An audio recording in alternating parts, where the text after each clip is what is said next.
یہ جو کسی بھی ادارے کے سپوکس پرسن ہوتے ہیں ان کی مہارت کیا ہوتی ہے جس کی وجہ سے انہیں سپوکس پرسن بنایا جاتا ہے؟ وہ پوری بے شرمی سے جھوٹ بولنے میں ملکہ حاصل ہوتا ہے. انہیں پتہ ہوتا ہے, ان کا تو خیر اور بھی کمال ہوتا ہے نا. ایک بات یہ کہ مجھے پتہ ہے کہ میں جھوٹ بول رہا ہوں, لیکن میں قسم کھا کے جھوٹ اس امید پر بول رہا ہوں کہ آپ کو حقیقت کا نہیں پتہ, آپ کو دھوکہ دینے کے لیے جھوٹ بول رہا ہوں. اب وہ جو سٹینڈرڈ ہے نا وہ تو یہ ہوتا ہے کہ پتہ ہے کہ آگے جتنے بیٹھے ہوئے ہیں ان سب کو پتہ ہے کہ میں جھوٹ بول رہا ہوں, پھر بھی قسم کھا کے جھوٹ بول. یہ تو خیر یہ تو اپنی مثال آپ ہی ہے نا, یہ تو اسی دنیا کی پیداوار ہے, نہیں تو اس سے پہلے تو یہ کبھی دنیا نے نہیں دیکھا. سردار لوگ اس طرح کا جھوٹ تو نہیں بولتے تھے. ابو سفیان جو ابھی اسلام نہیں لائے تھے, کافر تھے, مشرک تھے, تو نبی صلی اللہ علیہ وسلم کا جو خط ہرقل کو ملا, جس دور میں ملا اس دن قریش کا کوئی اسی دوران وہاں پہ تجارتی قافلہ بھی آیا ہوا تھا. اب اس نے تحقیق کرنا چاہیے کہ بھئی یہ کون ہے, ذرا پوچھ گچھ کریں. تو اس نے اپنے لوگوں سے کہا کہ کوئی اگر ادھر سے وفد آئے تو میری ملاقات. انہوں نے کہا جی آئے ہوئے ہیں, ملاقات ہو گئی. تو ابو سفیان سردار ہیں, تو ان سے پوچھا. اب ظاہر ہے وہ اسے معلوم تھا آخری نبی جو آنا ہے اس کی کیا صفات ہیں, تو اس نے سوالات اس طرح مرتب کیے تاکہ دربار والوں کو بھی پتہ لگ جائے کہ یہ وہی نبی ہیں. ٹھیک ہے نا.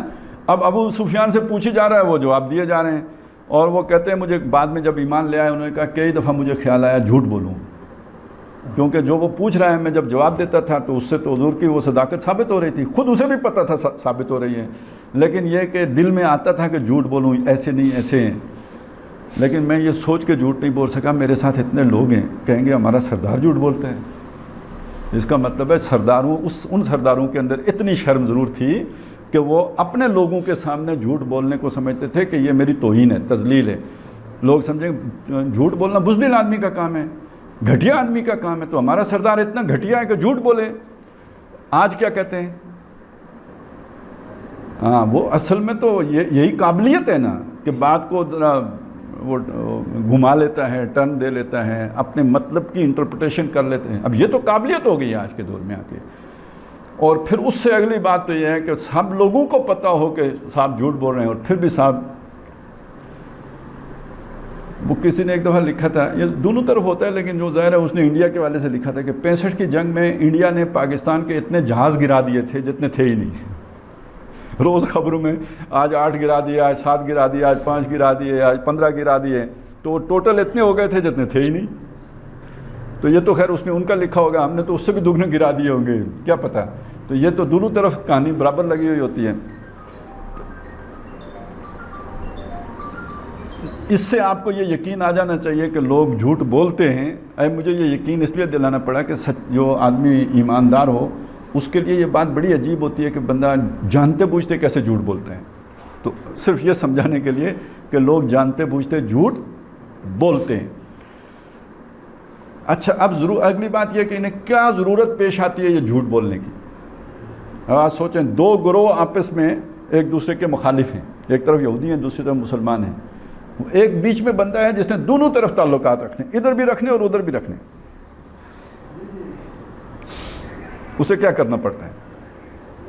وہ سچ پہ کھڑا ہو کے دونوں طرف تعلقات رکھ سکتا ہے, اس کی تو مجبوری ہے جھوٹ بولنا. چلیں ہمیں برا تو لگے گا, لیکن یہ جب امریکی کہتے تھے کہ پاکستانی ڈبل گیم کرتے ہیں تو اس کا کیا مطلب ہوتا تھا؟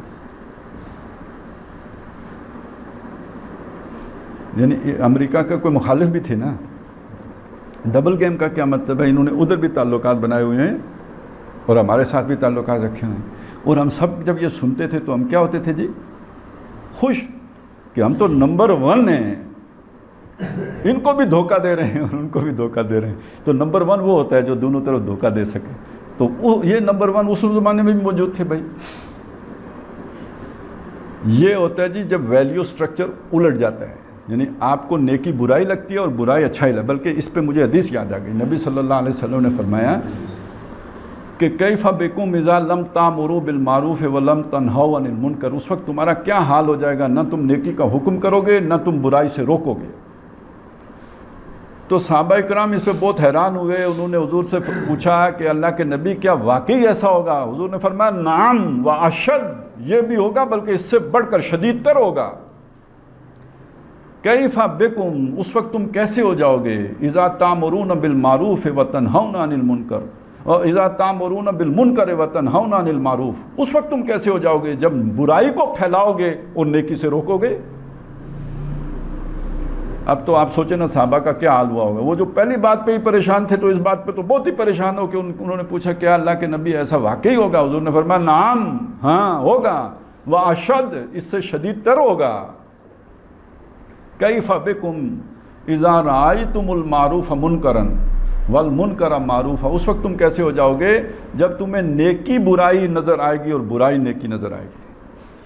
آج وہ آدمی بیوقوف معلوم ہوگا جو دونوں طرف سچ بول دے، میں یہ ہوں، وہ کہے گا یار یہ سادہ بندہ ہے، اس کو تو پتہ ہی نہیں دنیا کا، یہ کسی کام، اس کو مت بھیجنا، کسی کا کوئی ذمہ داری نہیں دینا، یہ تو جو ہے نا وہ سیکیورٹی تھریٹ ہے، ٹھیک ہے، سیکیورٹی رسک ہے، اس کو کوئی ذمہ داری نہیں دینا۔ تو ذمہ داری کس کو دینی ہے؟ جو ڈبل گیم کرنا اچھی طرح جانتا ہو، اس کو بھی دھوکہ دے سکتا ہو اور اس کو بھی دھوکہ دے سکتا ہو، یعنی یہ معروف ہے وہ منکر ہو گیا ہے۔ اب یہ شے نیکی بن گئی، یہ صلاحیت بن گئی ہے، یہ قابلیت بن گئی ہے۔